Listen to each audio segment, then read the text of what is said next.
So what's going on, guys? It's Kai here, and today we're going to be watching some Snow, and then we'll watch some Mama Outdoor Stories, okay? I think Chills ourselves that I really want to watch video. That's why I'm recording. Hey, I'm Sapphire. Want to hear something scary? So a few years ago, there was a pretty well-off family that lived in a really big house in Newport Beach, California.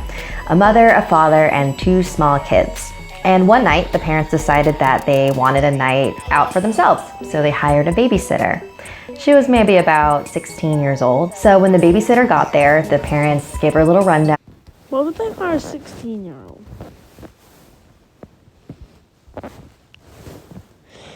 You have homework to be of what to do, and the mom pulled her aside and said, once you finish tucking the kids in, do you mind watching TV in our bedroom? The kids have been having nightmares lately and waking up screaming, and our room is right next to theirs, and so it's a lot easier to get to them. Yeah, sure, I can do that. So the babysitter and the two small children waved goodbye to their parents. So after a few hours of watching TV, it was time for bed, and as she was tucking them in, one of the kids said, "Please don't let the clown get us." Of course I'm not going to let anything happen to you. So she turned off the lights and went next door to the parents' room like the mom had asked. But the second that she stepped inside, she froze. In the far corner of the room was a clown statue. What? Just a really lifelike, detailed, creepy ass statue. No wonder these kids have been having nightmares, she thought to herself. So she went and sat on the bed and tried to watch some TV, but she kept looking over at the statue. Was the statue looking at me like that before? It was way too creepy for her, so she decided to go downstairs to the living room and watch TV there until the parents came back. So she's watching some TV for a while, and then her phone rings, and it's the parents just checking in. Hey, we're on our way home. Just wanted to check in and see how things are going. Everything's great. The kids are all asleep and in bed. I hope it's okay, but I decided to watch TV downstairs instead. Your statue was really creeping me out. I'm sorry, what statue? Oh. Oh. Oh no. I know what's happening. It ain't gonna be good. The clown statue in your room, it's really creepy, so I decided to leave the room. Get the kids now. Wait, what? Get the kids and get out of the house now. We don't have a statue. Are you telling me that's a human being? Just then, she heard screams. She dropped the phone and ran up the stairs. The bedroom seemed so much farther than it did before. She opened the door, but she was too late. So apparently there was a little person serial killer that would... I'm gonna watch another one.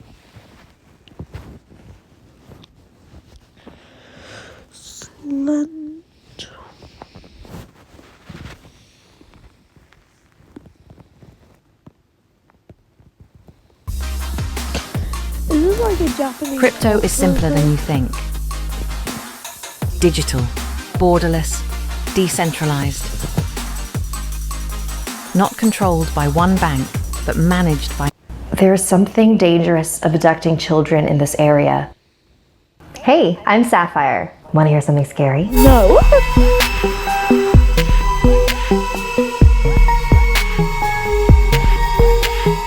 You've heard of the Slender Man, but have you heard of the tall Japanese urban legend? Hey, I'm Sapphire. Want to hear something scary? Called Hachishaku-sama, which means 8 feet tall. My grandparents lived in a small village in Japan. Every summer, my parents would take me there on holiday to visit them. The last time I saw them was the summer when I was 8 years old. My grandparents were inside the house and I was playing by myself outside in the backyard. I heard a strange sound. I didn't know what it was, and it was hard to figure out where it was coming from. I was looking around, searching for the source of the noise, when I noticed something on top of the tall hedges that enclosed the backyard. It was a straw hat. It wasn't resting on the hedge, it was behind it. That's where the sound was coming from. Then the hat began to move. It stopped at a small gap in the hedge and I could see a face peering through. It was a woman, but the hedges were high, almost 8 feet tall. I was surprised at how tall the woman was. I wondered if she was wearing stilts or some sort of huge high-heeled shoes. Then, a split second later, she walked off and the strange noise disappeared with her, fading into the distance. Hey. Confused, I got up and ran back into the house.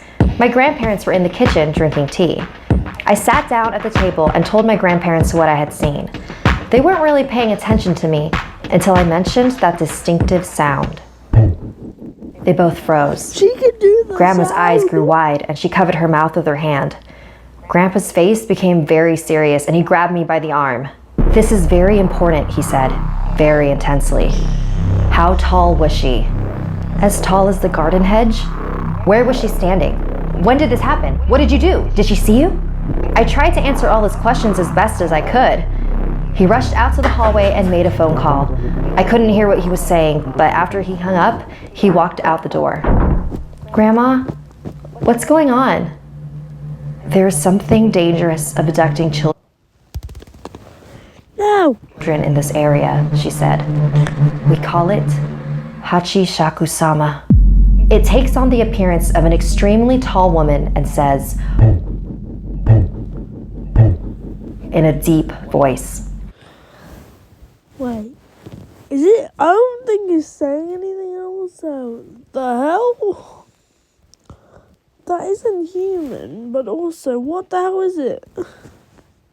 A long time ago, it was captured by monks and I didn't know that was even its voice. managed to confine it in a ruined building on the outskirts of the village. They trapped it using 4 jizo, small religious statues that they placed at the north, south, east, and west of the ruins so that it could not escape. But somehow, it did. The last time it appeared was 15 years ago. My grandmother said that anyone who saw it was destined to die within a few days. It all sounded so crazy. I wasn't sure what to believe. Just then, my grandpa came back, but with an old woman who called herself Keisan. They took me upstairs to my bedroom and began covering the windows with newspaper, with ancient runes written all over them. Keisan placed small bowls of salt in all 4 corners of the room and a small Buddha figure in the center. "Soon the sun will be setting, so listen carefully. You must stay in this room until 7:30 tomorrow morning. Do not open this door for any reason. She placed a bucket in my hands. Not even to use the restroom." My grandparents and Keisan left the room and I locked the door after them. Stink at the end of I that, couldn't I'll believe see what was that. happening. Was I really going to die in a few days? I turned on the TV to try to take my mind off everything and eventually fell asleep. I was awakened around 1 a.m. by a tapping sound on the window. "It's probably just a tree or something," I told myself. Then came a knock on the door and I heard my grandpa's voice. "Are you okay in there? If you're scared, I can come keep you company." Hearing his voice was such a relief that without thinking, I rushed over to the door. But something didn't feel right. I looked at the bowls of salt in the room. All 4 of them had turned black. And then I heard the sound again. The tapping on the window continued. I knelt in front of the Buddha and began to pray. I was so terrified and caught up in my chanting that I didn't realize the sounds had stopped. I checked my watch. It was 7:30 a.m. Carefully, I opened the door and ran to my grandparents. We all got in a van and headed straight for the airport. Apparently, there were others who had escaped the grasp of Hachishaku-sama as long as they never stepped foot in Japan again. So 2 years ago, when my grandpa got sick, he refused to let me visit him. He even left strict instructions in his will to not let me attend his funeral. I couldn't believe that this creature prevented me from saying goodbye to him. So when my grandma called a few days ago to tell me she had been diagnosed with cancer, I wasn't gonna let her stop me from visiting. It's been 10 years, Grandma, and nothing has happened to me. Yeah, 'cause... Oh my god, I hate you. You have not been there, 1, and 2. You're gonna die if you go there, man. We don't even know if this thing is real. I'm not gonna let it stop me from seeing you. If you say so, dear. I love you, Grandma. I'll see you soon. Nani? Like this video if it gave you the chills. And don't forget to subscribe to Snarled and our sister channels, Hissy Fit and Slay Tricks. Right guys, time for some llamas.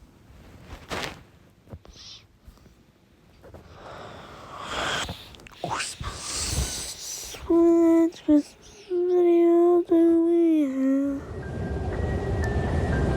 have? Steve, I was working late. I'm 23. I work in New York.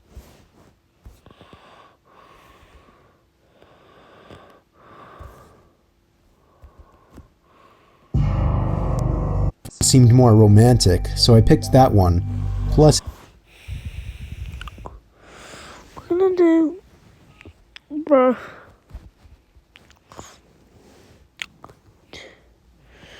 You can see I have watched some, but that's because I was trying to film this video about 5 different times. I am scared for my life.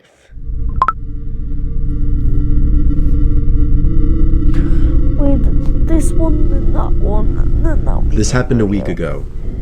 Up until a few days ago, I went to a small, local gym in my now previous New Jersey town called Black Bear Fitness. One day, I had the misfortune of running into some skinny, awkward, yet creepy-looking kid, probably Bro, there's so much wrong with you, bro. You look like you're sweating. Your socks look like you have been wearing them for weeks. Look at my leg kicks. Yikes. First of all, why are you wearing those socks? And second of all, what the hell? Take something off. 18 years old. He didn't look like he belonged in a gym at all. For real. I had headphones in and I was doing my set when I heard him saying something to me, but it was muffled by the music. I was already annoyed with this kid, given that he was breaking an unwritten rule of the gym. Don't try to talk to somebody when they're doing their sets. Where am on what? I took my time finishing my set, and then took my headphones out, but right away I knew this kid was just trying some pathetic attempt at making friends. I assured him I didn't. He started, don't try to talk. I had headphones in and I was doing my set when I heard him saying something to me, but it was muffled by the music. I was already annoyed with this kid, given that he was breaking an unwritten rule of the gym. Don't try to talk to somebody when they're doing their sets. I took my time finishing my set, and then took my headphones out to ask if he needed something. Then he started acting like I looked familiar, but right away I knew this kid was just trying some pathetic attempt at making friends. I assured him I didn't, but the kid wouldn't stop talking to me. No. I'll skip most of the conversation, but eventually he actually asked me for my Instagram and Snapchat, weirdly enough, and for whatever reason I gave them to him. Instead of just saying something like, buddy, I'm trying to work out, or I don't have social media. Bro. After I gave him my Snapchat and credits. Instagram, however, I did kind of urge him to let me resume my workout. I'm gonna have to get. He finally edit seemed to get the these edit message and walked away. credits. Not without saying bye like 3 times though. That night I got a snap on my phone saying from Sean. I immediately sighed and said, oh no. Just wondering why the hell the kid would snap me. Why is he gonna snap me though? I opened the snap, and the kid was in a creepy, weird pose, face way too close to the camera, with his head resting in his hand and a half smile on his face. The text over the picture was hey with 2 Y's. I muttered the words, what the fuck? Ha! For the record, I'm a guy, which made this even more weird. My thought process was, I've had enough of this loser already. I'm gonna remove him and make it clear I don't want to talk if I see him at the gym again. And so I did. I removed him minutes after he sent that snap. I'm sure not even a minute later, again a message popped up on my phone, saying Snapchat from Sean. I waited a few minutes before opening it. This one was even creepier. Now the kid was sitting up on his bed, no smile, more of a surprised, angry This expression. one's eyes are one The text over the bloodshot, image said, 2 why did like you remove he's me? looking- Whoa. Now I went as Wait, far as go to block out. him, meaning he couldn't snap me anymore. And that was that. I threw my phone on the desk and sighed out of relief. Don't you... I was about to say don't do that either. Half an hour later, my phone goes off, saying Sean added you as a friend, and then Snapchat from Sean.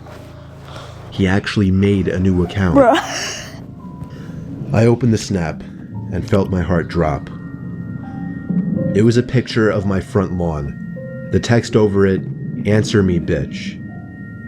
The first thing I could think of was, how did he find my address? Then I realized, Snapchat made that new map feature that lets you see where your friends are. Somehow I had the balls to open the window to see outside. You're an idiot. It was clear out there. I mean, you're not an I idiot, shut the window but like... and the blinds and started considering calling 911. Do it! Just do it! It was the sound of taps on the window. I took a deep breath, and with one swift motion, I pulled up the blind and the window at the same time and pulled the kid into my room by his neck. Oh my god! I punched him in the face a few times before he was out cold. Beat the sh- out of him. Now I called 911. By the time they arrived, he was awake, cursing me out, promising he'd be back and kill me. The cops heard it all. I didn't even have to make a case. The kid was an idiot. Luckily, the timing of this worked out well because I just moved a couple days ago out of state. Only thing that worries me, I don't want to have to make a new Snapchat account, but anytime somebody new adds me on the app, I'll never know if it's secretly that Sean kid again. It probably is. You give him the social media once, and if he wanted to do some crazy shit to you, bro, it's GG's. It's GG's if anyone does come to your house. It was during a blizzard in Valley Stream. I was getting paid $250 to watch some couples. Holy crap! $250. What? Wait. Why would they pay you $250 just for sitting with a kid, bro? That's not much in it. I mean, pay me like a crisp 30 maybe, but like not $250. Kid while they went away I for ain't the gonna weekend. complain though. His name was Matthew. This took place on the first night, which was a Friday night. Bro, why did you sound like Five Nights at Freddy's? On the first night? Hey, on the first night, you're gonna do this? He was already supposedly asleep while I was in the living room watching a movie. I got a knock at the door and looked at the clock. It was close to midnight. There was no way I was opening it. Not even 10 seconds later, The hell? I heard the sound of 2 or 3 Bro, that's like an FBI not noise, but it's worse. Like, FBI open up. Bro. Like, bro, what the hell? What the hell, my buddy boy? What the hell, my friend? What the hell, my brother? What the hell? I heard the sound of 2 or 3 men. Imagine this midnight, right? You're babysitting a kid and you hear... Not even 10 seconds later, Imagine you're babysitting a couple's kid and you hear this. I heard the sound of 2 or 3 men angrily banging on the door, telling me to open up. I felt like my heart was about to stop. I took a peek through the blinds, and there was somebody standing right on the other side of the window. I fell back That in fear, actually scared and after managing me. to get back on my feet, I Oh ran to my the kitchen God, phone that first actually thing to call scared the me. police. They said because of the weather, it could take a while for an officer to get here. I was told to take the child and hide somewhere until an officer arrived. They wanted to keep me on the line, but I wasn't thinking clearly in the heat of the moment and hung up. However, it wasn't until I ran through the living room that I realized the banging had stopped. I took a second peek through the living room window. Nobody was there now. I heard the sound of glass shattering from a few rooms over. My knees started to feel weak as I realized they had just broken the window and were about to climb into the house. I had to run and get Matthew. I couldn't just leave without him. Of course, when I got upstairs, there was no time left to run back downstairs, as I already heard footsteps and laughter coming from downstairs. I covered Matthew's mouth with my hand as I ran with him into his toy closet. A few minutes dragged on to what felt like half an hour as we sat there in the dark closet. Matthew began to squeal as footsteps on the carpet reached the outside of his bedroom door. There was more than one person that came inside. There weren't many places to hide in this room. I was actually reflecting on my whole life, so sure I was gonna die. We heard the sound of a police siren outside, even from in the closet, and then I heard one of the men in the room mutter, "Oh shit." I opened the door back up as I heard at least 3 pairs of footsteps hurriedly rushing down the stairs.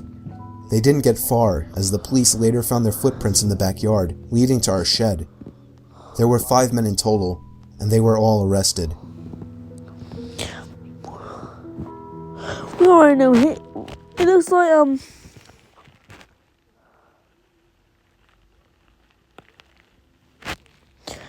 Alright. Anyway, thank you so